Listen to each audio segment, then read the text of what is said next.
Hello everyone, सबका स्वागत है डेली वोकैब डोज के अंदर द डेली 15 मिनट एक्सप्रेस में। चलिए शुरू करते हैं आज का हमारा सत्र। तो भाई हमारे पास में आज वर्ड दिया गया है कंसेंट, और ये आ चुका है 2023 के एग्जाम के अंदर। सिनोनिम पूछा जा रहा है दोस्तों अपने को कंसेंट। कंसेंट का अगर हम हिंदी मीनिंग के बारे में बात करें तो अनुमति देना या सहमति देना, रजामंदी देना किसी भी बात को लेकर के, तब हम बोलते हैं। चलो, तो सबसे पहले जो अपने को मेन वर्ड दिया जा रहा है कंसेंट, इसके मीनिंग को पहले जानते हुए चलते हैं। आइए भाई, अपने वैल्यूएबल कमेंट्स अपने जो है वो जरूर देने हैं अपने को। चलो, तो अगर मैं इसके डिक्शनरी मीनिंग के बारे में बात करूं, कंसेंट बहुत कॉमन वर्ड है, बहुत बार एग्जाम में आ चुका है दोस्तों। तो गिव परमिशन,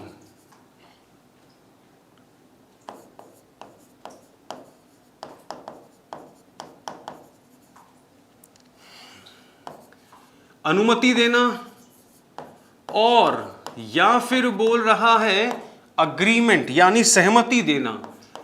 किस चीज के प्रति? किसी बात के प्रति।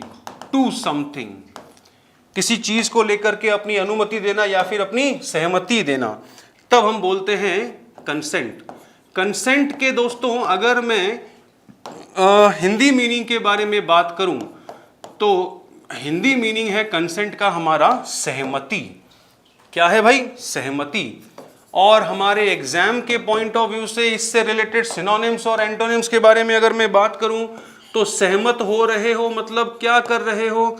अग्री कर रहे हो। इस क्वेश्चन का आंसर जो दिया गया है अपने को शायद सेकेंड ऑप्शन में, असेंट, अप्रूव। अप्रूव का मतलब ही क्या होता है? हम सहमति दे रहे हैं।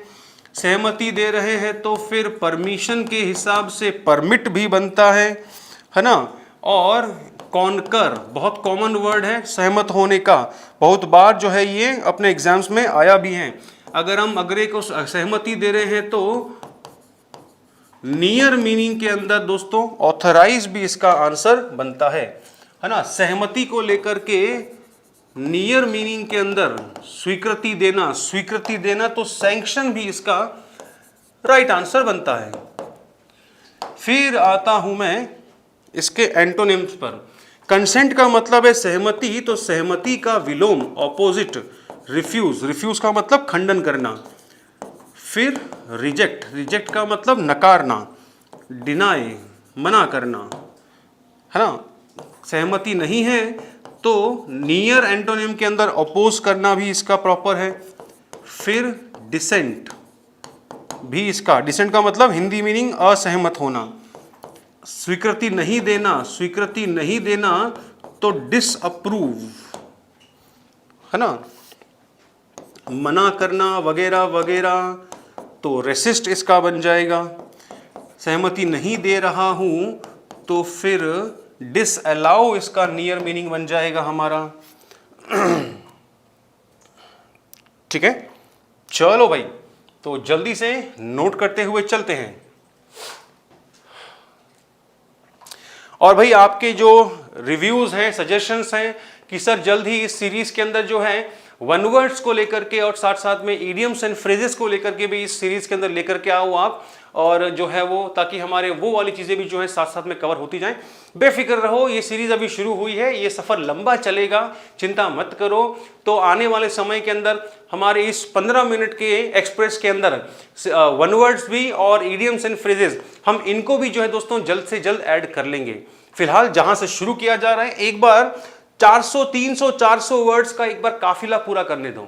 समझना क्या बोल रहा हूं मैं बोल रहा हूं ये सफर थोड़ा लंबा है, तो एक बार 300, 400 वर्ड्स का सिनोनिम्स और एंटोनिम्स का काफिला पूरा कर लो एक बार। उसके बाद अपन धीरे धीरे जो है वो वन वर्ड्स को और जो है इडियम्स एंड फ्रेजेस को भी ऐड कर देंगे। हर क्लास के अंदर कम से कम तकरीबन 30-40 वर्ड्स लेकर के आ रहा हूं, ज्यादा लंबा सफर नहीं है। 10-12 पार्ट के बाद में अपने तकरीबन 400 वर्ड्स के आसपास हम जो है सिनोनिम्स एंटोनिम्स कवर। भाई हर सीरीज के अंदर 40 वर्ड्स, 10 सेशंस, 10 पार्ट्स होते ही तकरीबन हमारे 400 वर्ड्स हो चुके होंगे। तो 10-12 पार्ट के बाद धीरे धीरे मैं अपने आप ही ऐड कर दूंगा वन वर्ड्स और इडियम फ्रेजेस। बोलने की जरूरत ही नहीं है आपको। अगर ये वोकैब सीरीज शुरू करी है अपन ने, तो वोकैब का दोस्तों मतलब खाली सिनोनिम्स और एंटोनिम्स नहीं होता है ना, ये मैं भी जानता हूं। थोड़ा सब्र रखो, साथ चलो, आराम से पेशेंस रखो। सफर लंबा है तो आराम से सब कुछ खिलाऊंगा, चिंता मत करो। है ना, PYQ के अंदर आए हुए वन वर्ड्स और इडियम फ्रेजेस भी लेकर के आऊंगा। खैर आगे बढ़ता हूं दोस्तों, पहला अब आते हैं ऑप्शंस का पोस्टमार्टम करने पर। तो एवर्ट वर्ड का लेकर के जो है जानते हैं क्या है मामला। तो फिर हमारा पहला ऑप्शन दिया जा रहा है वर्ड अपने को एवर्ट। ये एवर्ट दोस्तों बहुत जो है वो कॉमन वर्ड है ना।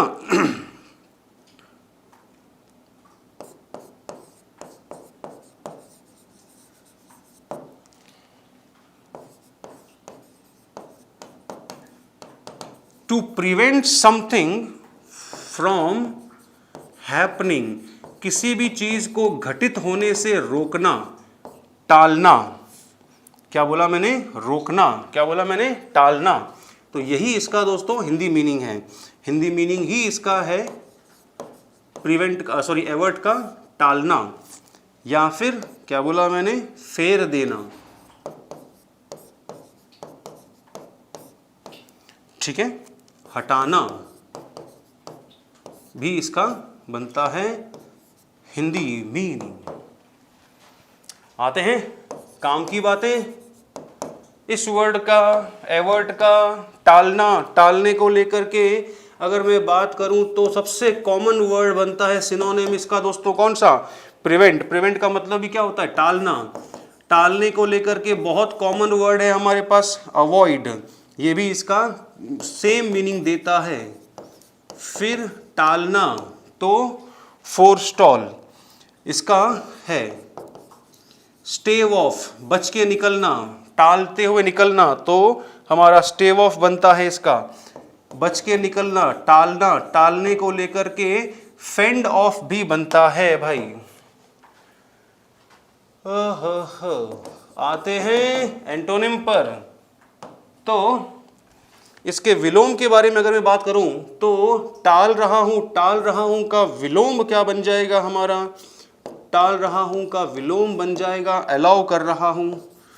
टाल रहा हूं का विलोम बन जाएगा परमिट कर रहा हूं। ये जरूर ध्यान रखना है कि क्वेश्चन अपने को सिनोनिम पूछ रहा है भाई, इसका ध्यान रखना है ना।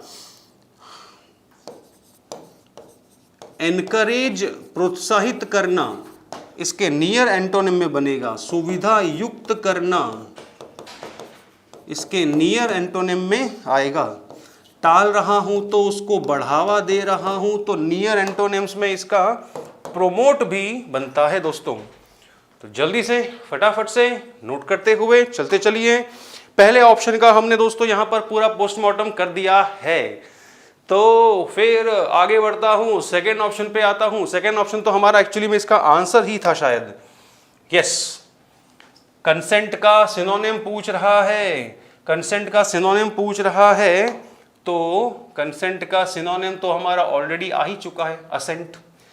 तो सेकेंड ऑप्शन के बारे में जरा डिटेल जानेंगे नहीं, क्योंकि अगर ये दोनों आपस में सिनोनिम्स हैं तो इसके सिनोनिम भी इसके सिनोनिम ही होंगे।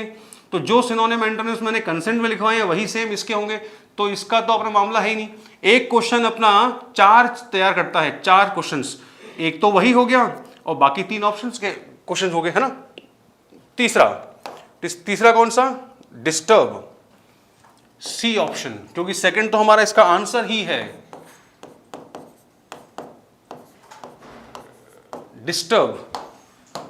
डिस्टर्ब हालांकि बहुत कॉमन सा वर्ड है दोस्तों, मेरे ख्याल से इसके बारे में ज्यादा जो बताने की जरूरत ही नहीं पड़ेगी, है ना।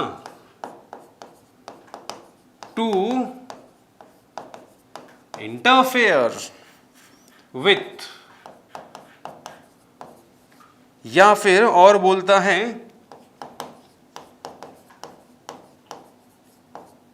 Interrupt something. ये मिलता है अपने को डिक्शनरी के अंदर दोस्तों। इंटरफेयर करना मतलब क्या हुआ? दखल देना। दखल दे रहा है कोई चीज, तो कुल मिलाकर के कोई चीज अगर दखल दे रही है तो अपने को क्या कर रही है? परेशान ही कर रही है एक तरह से। आया समझ में लल्ला? क्योंकि बहुत कॉमन वर्ड है, परेशान करना भी इसका कॉमन सा सिनोनिम ही है, हिंदी मीनिंग ही है ना। इंटरप्ट कर रहा है तो नियर मीनिंग्स में डिस्टर्ब्ड, दखल देना, दखल देने का इंग्लिश वर्ड एक और इंटरप्ट, परेशान करने का हिंदी एक और परेशान करने का हिंदी वर्ड बॉदर, है ना। परेशान कर रहा है तो नियर मीनिंग के अंदर एजिटेट, एजिटेट परेशान करना, है ना। इंटरफेयर,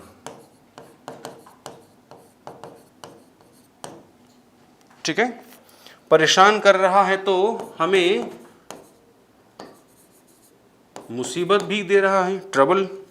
परेशान कर रहा है तो परटर्ब्ड भी हमारा इसका सिनोनिम बनता है दोस्तों।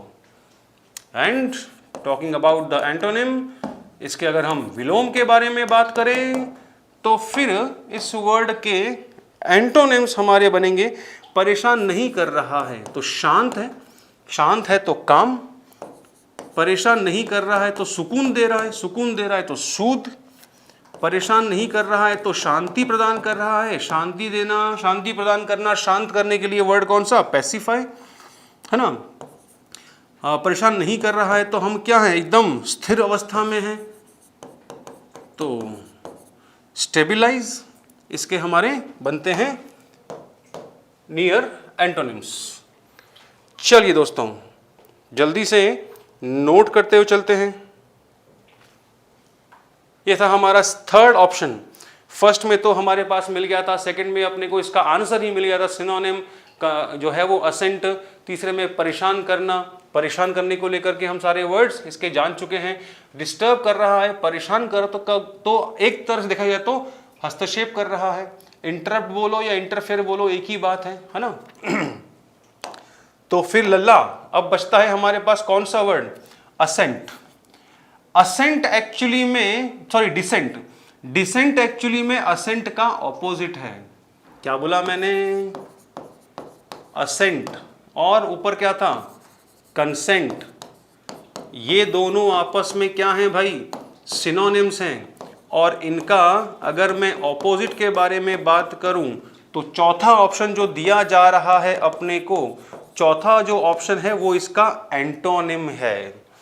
क्या बोला मैंने, ये चौथा वर्ड जो है वो सेकंड वाले ऑप्शन का और दिए हुए मेन वर्ड का एंटोनिम ही है। जानते हैं, चलो फिर। तो फिर चौथा ऑप्शन पे आता हूं। चौथा ऑप्शन हमारा है कौन सा, डिसेंट। कौन सा, डिसेंट, ठीक है। तो सबसे पहले आते हैं इसके डिक्शनरी मीनिंग को लेकर के। डिसेंट वर्ड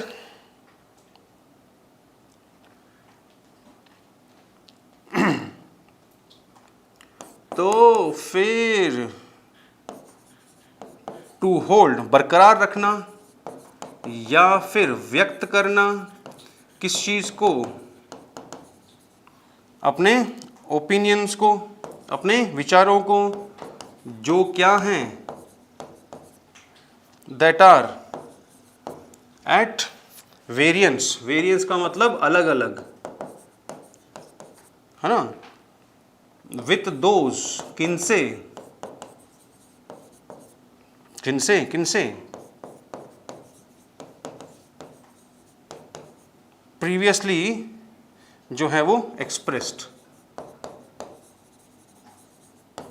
तो ओवरऑल अगर मैं बात करूं हिंदी मीनिंग के बारे में, तो हिंदी मीनिंग दोस्तों क्या है इसका, मतभेद या फिर असहमति भी इसका हम हिंदी मीनिंग कह सकते हैं, ठीक है। और आते हैं पोस्टमार्टम करते हुए हमारे काम की चीज। अगर मतभेद है तो भाई हम सामने वाले व्यक्ति से क्या कर रहे हैं, हम उससे सहमत नहीं हो रहे हैं, तो डिसअग्री बनेगा। मतभेद है तो हम सामने वाले का विरोध करेंगे। विरोध का इंग्लिश क्या होता है, ओपोज। विरोध करेंगे तो विरोध का एक और इंग्लिश वर्ड होता है प्रोटेस्ट। अगर हम आपत्ति जता रहे हैं, विरोध, भाई हम अगर मतभेद है, असहमति है, असहमति है तो हम उसके ऊपर आपत्ति जताएंगे, क्या है, ऑब्जेक्ट, है ना। मतभेद है तो भेद, भेद का क्या वर्ड है, डिफर, है ना। और मतभेद है तो कॉन्ट्राडिक्ट भी इसका प्रॉपर आंसर बनेगा, सिनोनिम बनेगा। और जब मैं इसके एंटोनिम के ऊपर आता हूं तो जो हमारा कंसेंट असेंट जो अपने को देखा था हमने क्वेश्चन की शुरुआत में ही, भैया मतभेद का विलोम क्या होगा? सहमत होना।